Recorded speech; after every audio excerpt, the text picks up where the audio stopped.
Now, not all the news has been so great, as you know. There have been riots, there have been a lot of protests, a lot of unrest around the country in previous weeks. I think if you're in a major city, you probably feel a little nervous right now. And you're about to feel a little more nervous because there's a new movement associated with the Black Lives Matter movement. If you've, yes, that's it, defund the police. If you've seen this hashtag on Twitter, if you've seen the memes on Facebook, if you've seen it on the news, on cable news, whatever you're getting your news from, this has been everywhere. The idea that we need to defund the police. And I think this is something that where Republicans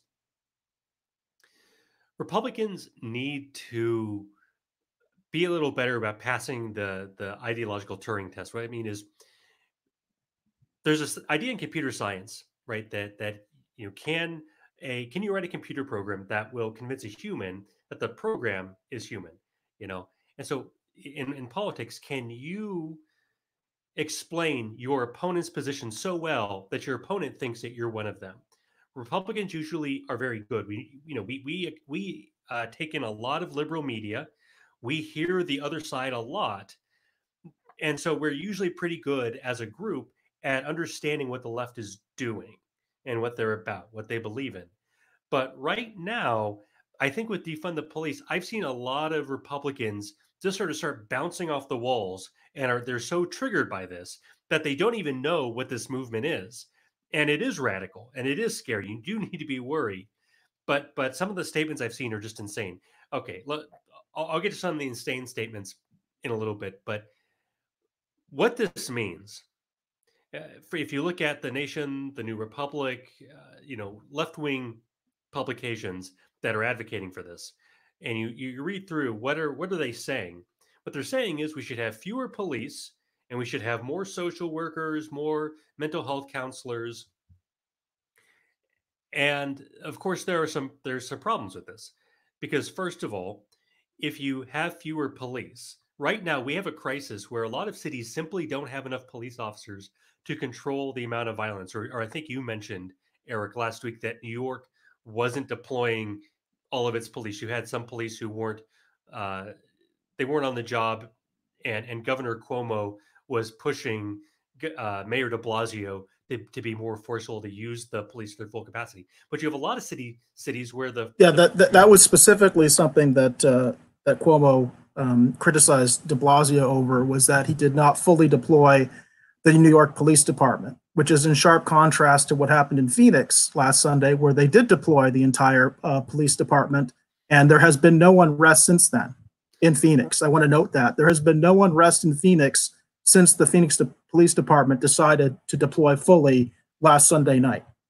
Yeah, there was a little bit of a scare last night where some kind of a construction site just went up in flames. People thought it was a bomb. I thought it was a bomb, but it turns out it was fine. It was just a fire, just an accident, apparently.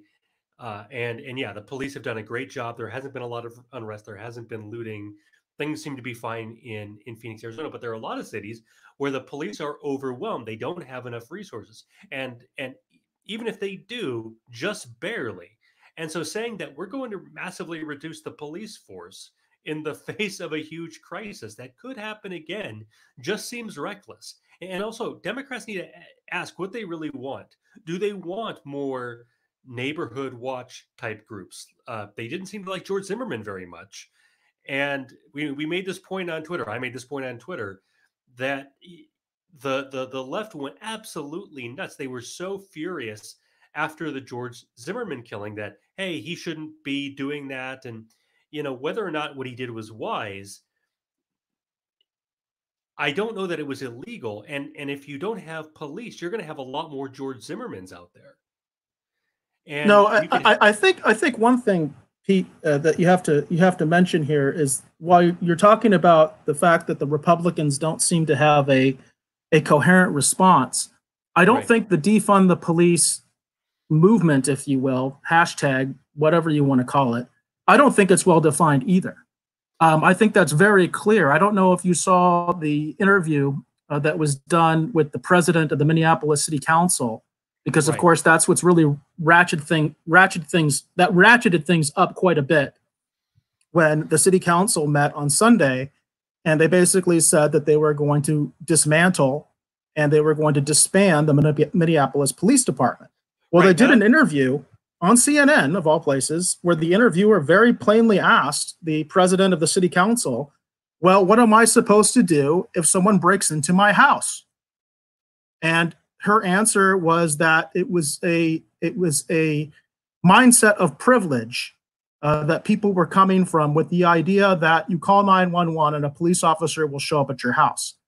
That's one of the stupidest things I've ever heard in my life. So the idea that even the Minneapolis City Council, this is the president of the city council who led this movement, the idea that she knows what she's doing, I'm sorry, it's not there. She has no plan.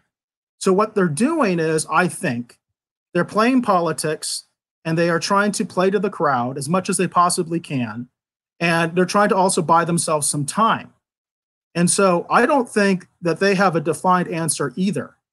I did have an interesting article that I got from Police One, but it's an Associated Press article that I thought was interesting because it talked about that this is not exactly unprecedented, because there have been police forces that have been disbanded in the recent past.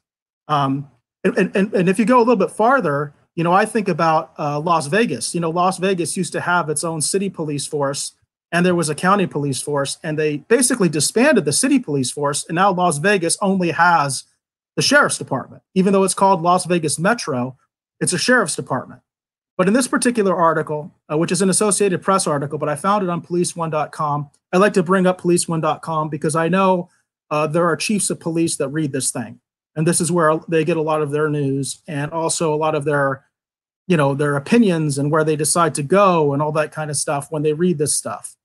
And this article mentions in the fairly recent past, in 2012, it says, with crime rampant in Camden, New Jersey, the city disbanded its police department and replaced it with a new force that covered Camden County. That covered Camden County.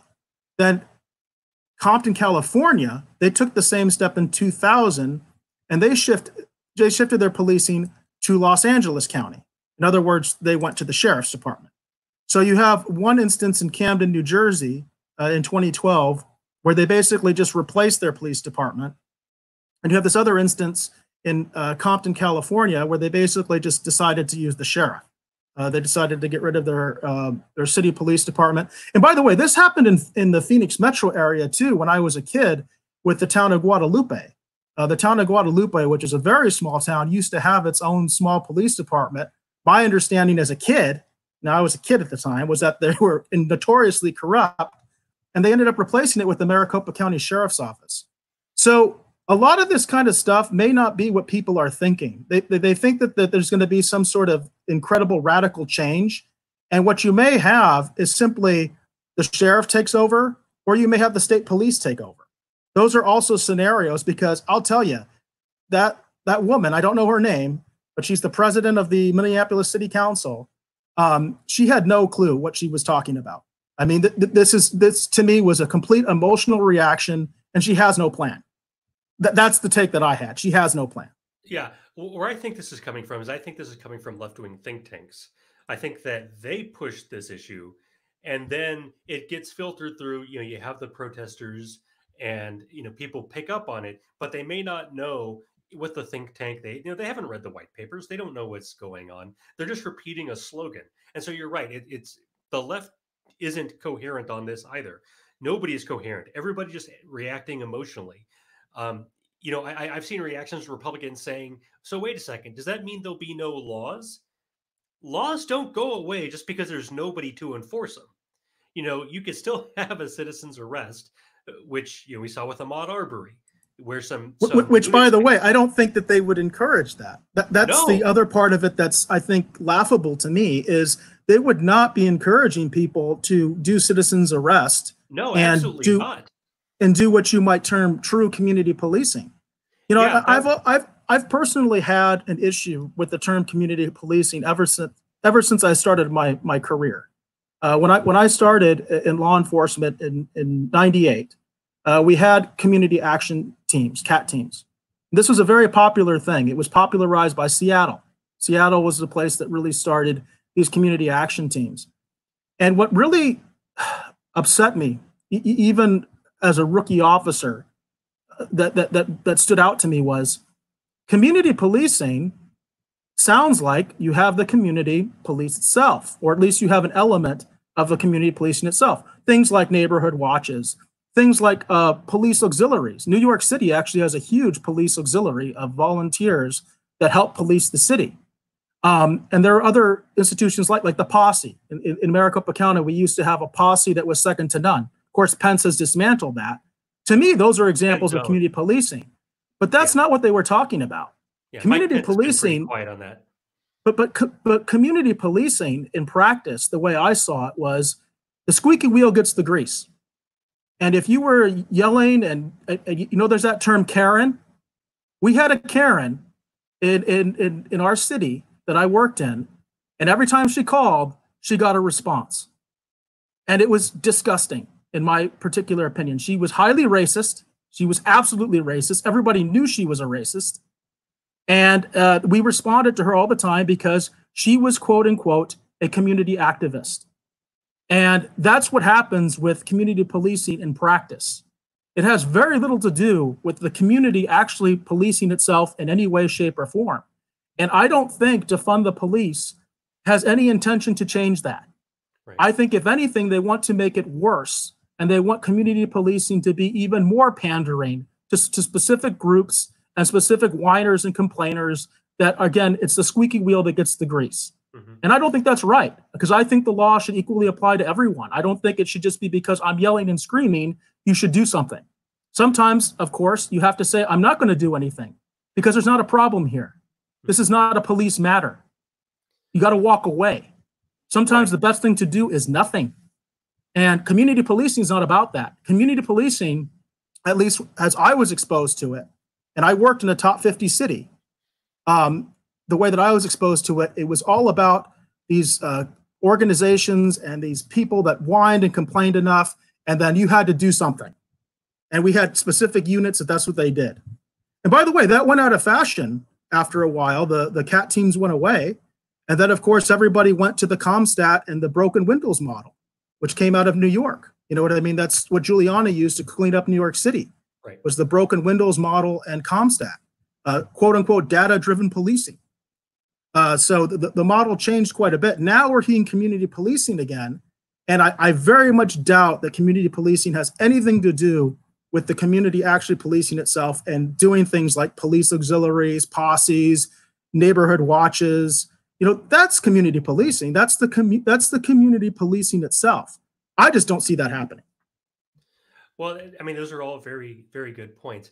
Again, you know, defund the police can mean a lot of things. It can mean anything from we're going to disband, we're going to let the state take over, which if you really do have a corruption problem, especially in a small town, it's hard to do with a large city, but especially in a small town like Guadalupe or something on that scale, yeah, you can have the county take over, you can have the city take or the state take over, and hopefully it's just a temporary measure while you reevaluate whatever the problem was that caused this to happen. You reevaluate, you rebuild, and you let the city get back to governing itself. You don't want to give up your autonomy, the ability of your citizens to govern themselves.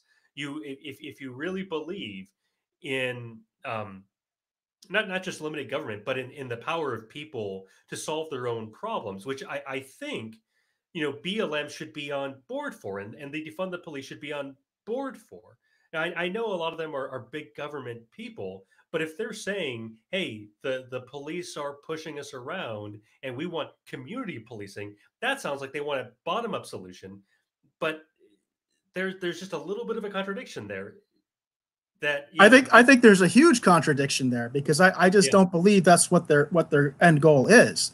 Yeah. Now, I personally believe Black Lives Matter as far as the formalized movement. I'm not talking about individuals who are protesting or individuals that use the hashtag or things like that. That's a wide scope of people, okay? Yeah. And they come from all kinds of different persuasions. I've seen Trump supporters using Black Lives Matter. So, I mean, it comes from all angles. But there, as far as the leadership, and when you look into the formal groups, for instance, we have an active pastor in Phoenix, and he's part of one of the formal groups. When you look at their sort of manifesto and what they really want, it really comes down to a national police force. They want a national police force. That's really what they want. And can you imagine the abuse that would come from a national police force? Well, we have a great example south of the border with the federales. You know what I mean, and how effective they are, and how well regarded they are, right? Yeah. Because they're so well regarded. And speaking of defund the police, the new president of Mexico, well, not so new now, but the current president of Mexico promised he was going to get rid of the national police, and everybody said, "Well, what are you going to have instead?" He created the civil guard, or Yeah, something like. he created a national guard essentially. He created Yeah, a sort of quasi paramilitary. You know, it's very much like our national guard in a lot of ways. And the irony, we touched on this before. The irony is he meant that force to combat the drug trade and to combat the drug dealers. right. Mostly, what it's been doing is actually enforcing the southern and northern borders of the country, because that was part of a compromise with Trump. And part Right. of a negotiation between Trump and Mexico, where Trump was threatening to close the border, and Mexico basically said, "No, we'll enforce our border. We don't You don't need to do this." And that's where those forces are. That's what those forces are doing. Instead of combating drug lords, they're maintaining the borders of Mexico. Right. So if you want my prediction of where this is all going, even if you defund the police, even if you disband the police, abolish them, you'll just replace them with something else that maybe it's not called police, but it'll be a bunch of guys with guns riding around in cars enforcing the law. So yeah, I don't see how you Well, get around that. I do see other possibilities. You know, there was a strange article that I read a couple weeks ago. I'd wanted to bring it up in a past broadcast, but we had so many other topics. There was this interesting event that happened in Alaska in a small town. I don't know if you heard about this, where basically they call them like village police officers, because these are very small, isolated communities in Alaska. I never heard of this before. So these people are designated as peace officers, but they don't carry weapons. And what happened was there was an incident where a man with a rifle was basically shooting and threatening to kill people. And the village police officer ran away because he has no gun. And an armed citizen talked this person down and disarmed him. Now, that's kind of the model in some ways. I think that's what they want to go to. That's the practice of it. But again, I should correct myself. That's not what they want. That's not what they want. That, in practical terms, that's what would happen if you had a bunch of unarmed community officers, or whatever you want to call them. They would run away every time that the situation was more than they can handle, and it would be up to armed citizens to deal with the situation. That's the practice of how something like that would work. Yeah. Well, since COVID, a lot more Americans own guns, so maybe that's where we're headed. That's called the Wild West. So, Yeah. and we went through that period before, and we didn't like it so much. Oh, well, we'll see. I'm a big fan of Wyatt Earp.